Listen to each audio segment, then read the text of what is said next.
All right, Thursday morning means Chef Tom Williams from Kroger, Hamilton store, comes to our kitchen, but we're outside. We're outside today. Yes, we are. Lovely morning to grill. Lovely morning for grilling. Yeah. Got a bountiful harvest still coming in from Don't we, though? From everything. So we got some fresh tomatoes, some fresh eggplant, basil.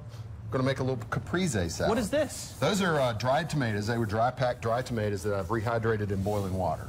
Oh, wow. So they, you can get dried tomatoes in a number of ways. You can get them oil packed. You can get them packed in a salty solution. You know, all kinds. Sure. For this application, I wanted them the dried ones, which you could get over in our produce section. Okay, great. Firstly, we're going to start out with some eggplant, which I've cut in thick slabs. Yeah, you sure have. Brushed with olive oil, salt, and pepper.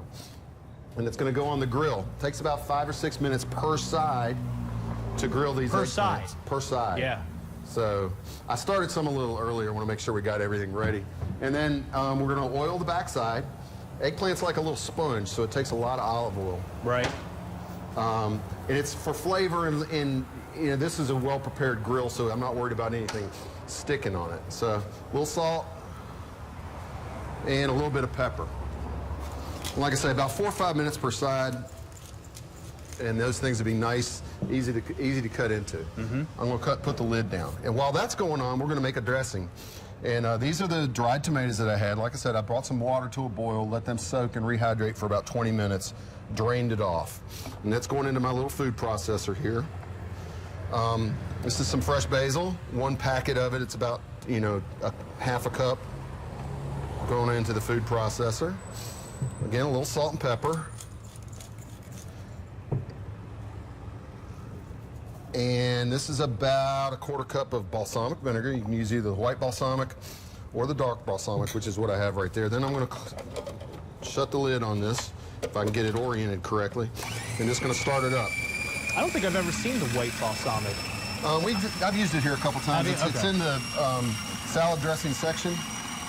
And I'm going to add some olive oil. Now, your standard rule of thumb in a dressing is you want 2 parts oil to 1 part vinegar. Okay. That helps it to emulsify. Right. I was telling Bruce earlier, with this application with the Caprese salad, I like lots of dressing. So, let's see what we got here. It needs a little more liquid to it. So, that's why I went back in earlier and got a little more of the liquids here. A little more balsamic. And a little more olive oil. And, while this is cooking, this is going to have a chance for the flavors to get together and meld together and be nice. And how this will display, let me turn that off, is we'll lay out a layer of eggplant, a layer of the fresh tomatoes, a layer of the fresh mozzarella, and just continue on down this platter. It's going to be a real pretty presentation. Yeah. And then we'll drizzle the dressing on top of it, top it with a little bit of fresh torn basil, and be good to go. Oh, wow. So that'd be really nice to have out for your guests, perhaps, if you're getting ready for college football this weekend. Hokies, hey, here's the thing. Hokies have a 12 o'clock kickoff. I know. That means if you're tailgating, you got to start getting ready pretty early for that. We'll be ready for them at the store this coming up. Right. They'll probably start coming in around 8 o'clock. No, probably around 7. So we'll have all the chicken wings ready and fried chicken salads for everybody to take up to the game. See, this is how our salad's going to present right here. Nice. And they got a tough match, East Carolina. East Carolina's no joke. No, well, I think the score last year was 15-10, and we were fortunate to get it out of Greenville. Yep, absolutely.